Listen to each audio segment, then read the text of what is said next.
right. So thank you, John, for joining me on this interview. So Yes, sir. basically, we want to know you. Introduce yourself to us, your name, where you studied in Nigeria, and what you are doing now, and then walk us through from where you were to where you are now in Canada, practicing and all that, and then share with us what are the opportunities and how can people, a fresh school leaver in Nigeria from UNN, you went to UNN or from IPUMA and all that, how will they be able to access these opportunities? Yes.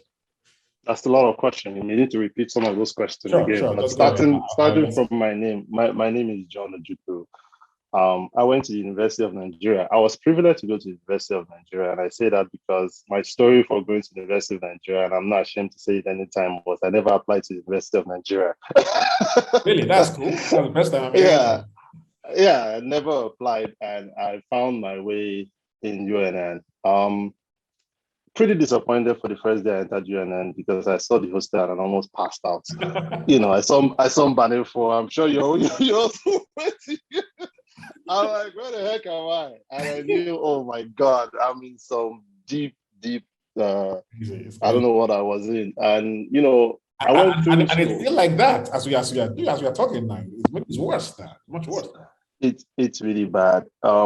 I got into school as an electrical engineer. I wanted to do elect, but UNN didn't have elect. Yes. So I said electrical. I was like, I'll change to electronics. Somehow I got to like electrical.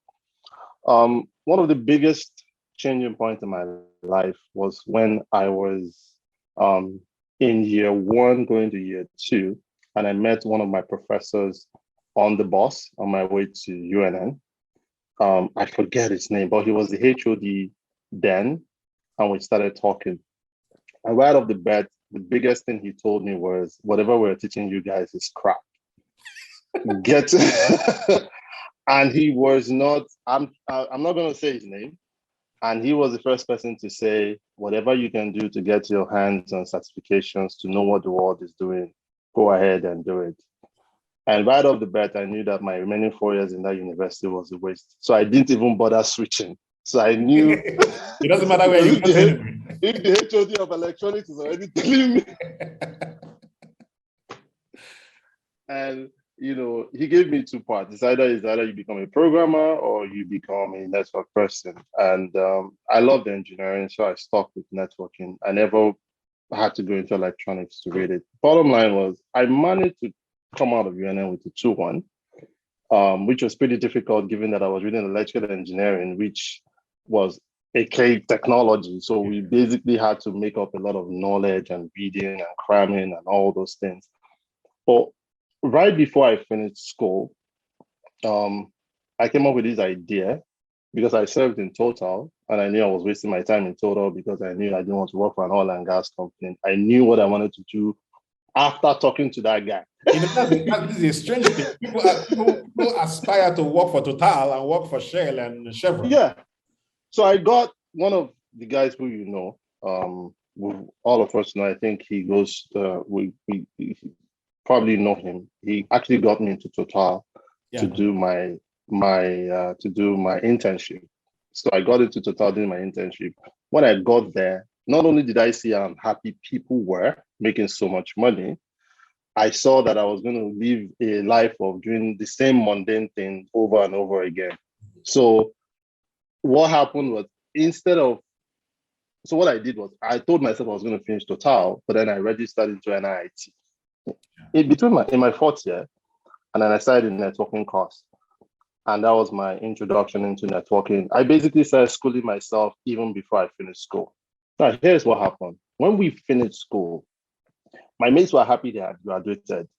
Because of the knowledge of what I have, knowing that I knew nothing, I knew my journey was just about to start. Yes. So while other people were happy having graduated, I was depressed because I knew what the world expected of an engineer, and I knew I had not learned anything in UNN. Yeah. And that was how my life started. Anyway, fast forward, finished UNN. I had specific places I wanted to work. I wanted to work in a networking company. a lot of my mother's friends, some of them came and said, I can get you into Zenith Bank and all those things. I rejected it right off the bat. In fact, they were angry with me. One of them was really angry with me, who it was like, how can I have this kind of opportunity? I'm a director in this bank. I'm like, I am not working for any bank. If you remember, a lot of our senior friends were working for banks. A lot of them. Yeah. I didn't go. Eventually got into GS Telecoms, which was the first thing that happened to me. GS Telecoms later became Gateway, later became Vodacom. Vodacom is associated with Vodafone South Africa, Vodafone UK, sorry. I got into GS Telecoms and I met a guy who was a Cisco certified internet network expert. And he told me one thing. He said, I can tell you to do many things to be successful in your career, or I can tell you one thing.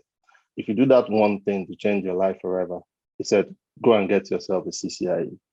And as an NYSC, I started reading. Now, then you had about 6 or 7 exams to qualify you to do the internet networking exam. It was only done in Dubai, was the closest. It costed $1,600.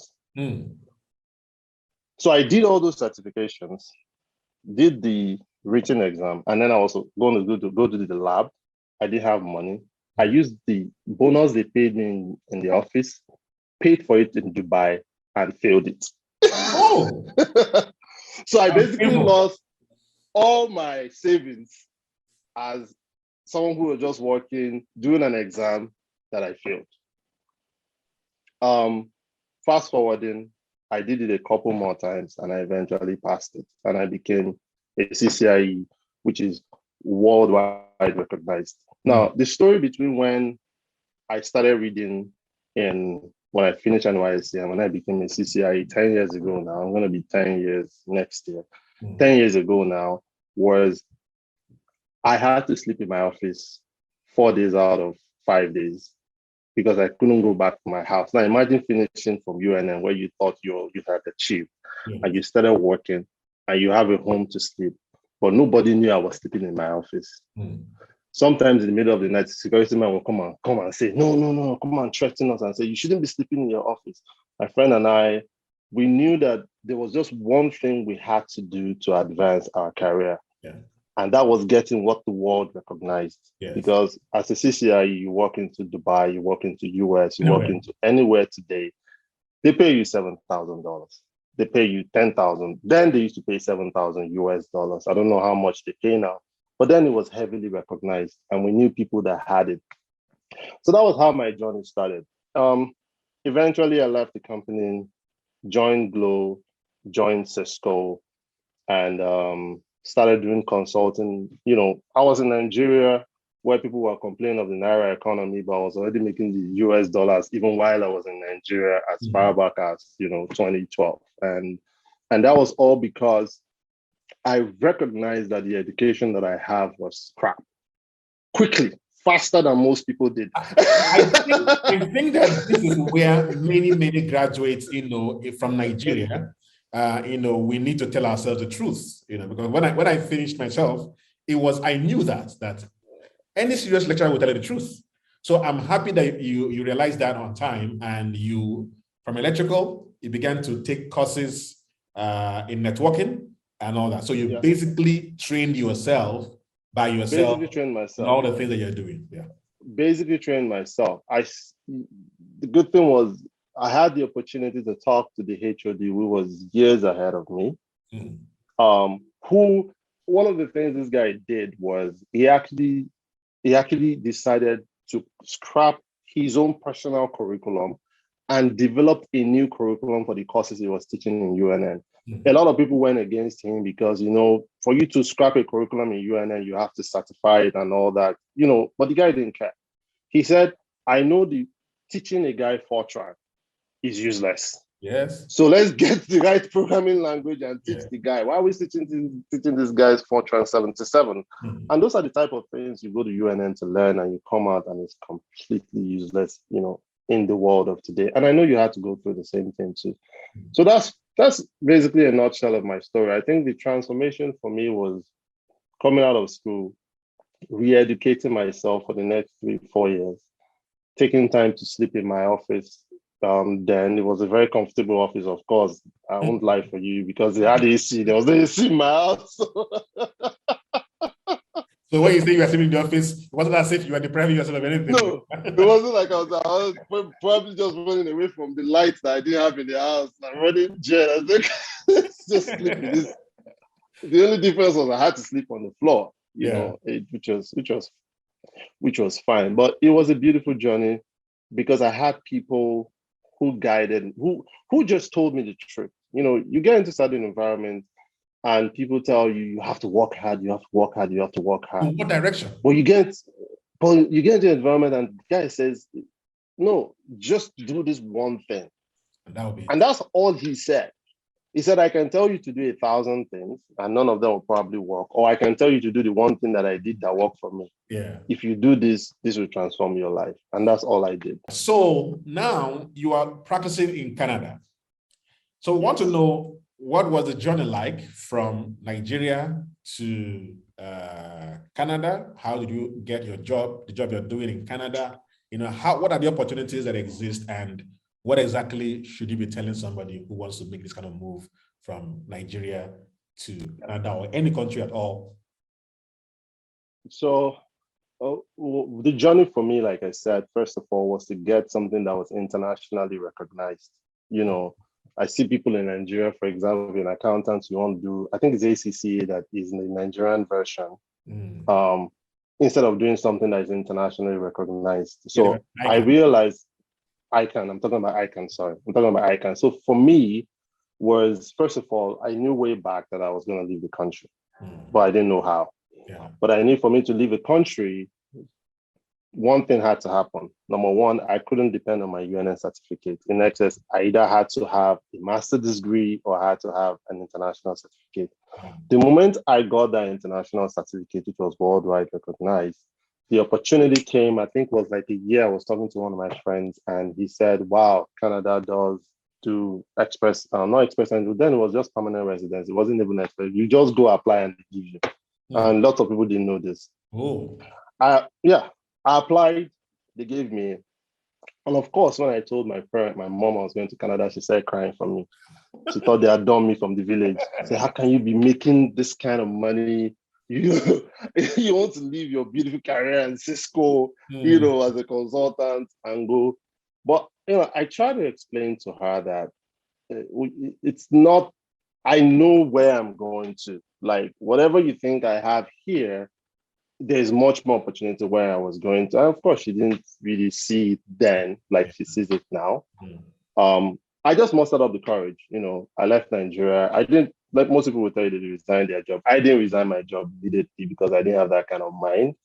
Fortunately, I was able to get some weeks to stay abroad and, take some weeks off and then work some weeks.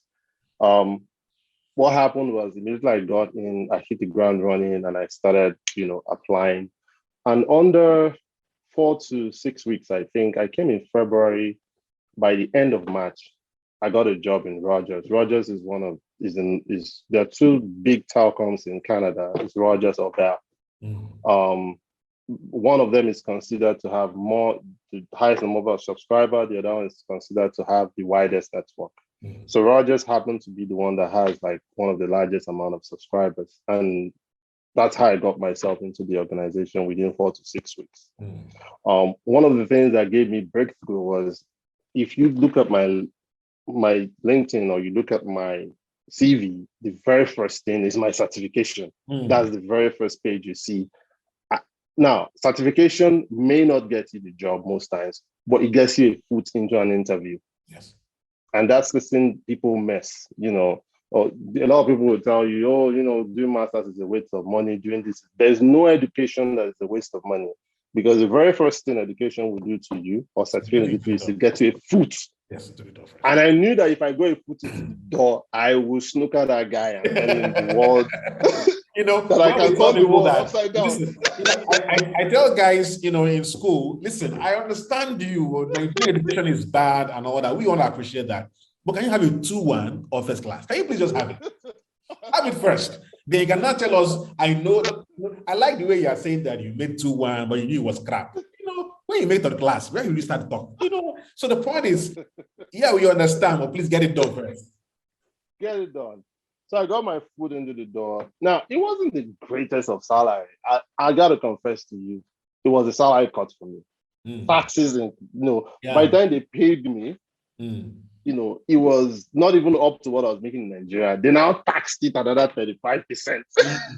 So it was almost like, my God, I'm making almost half of what I was making in Nigeria. Plus, consider the fact that the standard of living was higher. Yes. My rent was $1,350 a month. Rent alone, and other things. I had to get a car. It was not very smooth the first year. But I knew with that type of experience, going in to work for the biggest telecom provider in the country, that on my CV, it was going to implement me into places that I even couldn't imagine. One of the things I had in mind, and when I tell people they're coming abroad, was always have an entrepreneurial spirit in mind. I always told myself, whatever I was doing in this life, there has to be a way to sell it. So as far back as then, I even opened, it's very easy to open a company in Brazil and Nigeria. Just go to the internet, open. I had opened one then. It was just one consulting company. I gave one name. And I told myself, there has to be people that have a networking problem that will need me. Yeah. So after that, I opened it. And whenever I'm talking to people, whenever I saw an opportunity, I wanted to jump on. So anyways, fast forward from Rogers. I didn't last a year in that company because I had all the experience in the world. And before you know it, this next opportunity came to me where they just, blew whatever I was earning in Rogers out of proportion. Yeah. They basically came and said, we wanted to hire you, blah, blah, blah. You're coming from Rogers. It's a multi-billion-dollar company now. Then it was close to being a startup. They were past being a startup, but they were like midway, like a mid company. So I just joined them knowing that they had a very good vision. Now if I tell you the name of the company, you may not even know it, but they are really big into building fiber into almost every province in Canada today. They are partnering with the government to not just to provide broadband all over Canada. One of the biggest partners. They're even partnering with Rogers now. It's on the news to do some big deal that they're trying to get through CCRC. And I got in there as a lead network architect, reporting to a VP then. Organization has changed. So my visibility was really high. My job there was to define the strategy, the roadmap, and the direction from the company when it comes to network and technology. That was why they hired me. And I've been doing that for 5 years. Like I said, one of the other things I did with myself during my spare time was to understand that the skill I have is not only needed by big companies like Rogers and where I work today, was also needed by mid-sized and small organizations who are having this challenge. So how did I get myself to where I was before? I used the business side of what I did, and I got in contact with people who had problems. And that's how, so on the weekends, on the weekdays, I'm doing my normal job. On the side, I'm also helping these guys build data centers. So between 2016 and now, I have built at least 3-4 data centers for different organizations that knew nothing about building data centers, that knew nothing about building networks. They just contact me on LinkedIn and say, this is what we want to do. And we go on an hourly deal agreement and I do that. So I work for an organization. I also run my stuff on the side. Now the key is that you really know your stuff, because that is important. Yeah. It's important that you must know it. If not, you won't be bold enough to even start a company and be offering consultant services, because there it is not, you're not just going to be hired to fill this position. They need work to be done. No, they're hiring to solve a problem. Exactly. One of the work I got, I'll tell you a bit. One of the ones I did, the guy called me on a weekend and he said, I'm gonna get $1 million. Someone's gonna sue me for $1 million if I don't get this thing to work by Monday morning. You basically have 3 days. I got it working in 2 days. The guy almost hugged me. Now, me and that guy has been in business for over a year now.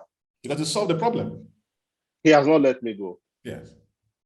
It's almost like we've gone into a partnership because he has this company in the US that he's helping building a network for, but the person that was working for him messed him up and nobody in his organization knew anything about anything. And he needed somebody to come on a weekend, first of all, figure out what they have done over the last 6 months and then solve the problem. This is brilliant. This is brilliant. So I think that basically says it all. So first of all, you had the vision that you wanted to leave the country, and you got the opportunity, you applied. Today, of course, there are many ways to come to Canada via education or via express entry, whatever it is. Express entry. The point is that you need to make sure that you have the skill that the job market requires. And like you said, have the mind of a businessman, being able to offer your services beyond even where you work. You're employed. Yeah, I think that basically says it. I've enjoyed this interview quite well. So what are the last words you think you will say to somebody who is leaving school and who doesn't know what to do? Well, last words I'm going to say for anybody leaving school, in as much as we say make it 2-1, is first of all, don't feel bad about whatever level of education you've had so far. And I can tell you confidently, my brother read political science, and now he's one of the, he's a data analyst in Canada today. Had completely nothing to do with what he did. Political science to data analyst. And he uses Tableau, Excel, and all these things better than anyone I've ever met because he spends time with it. I would say this: find something. Don't even find what you like. Find something that sells. Find something that is popular. Find something that you know that you can go to markets with. Find something that may be difficult or may not be so easy, and learn it. Learn it to the point that you know it so well. Dedicate so much time to it. If it means sleeping in an office, if it means doing whatever it is, it doesn't matter what it is.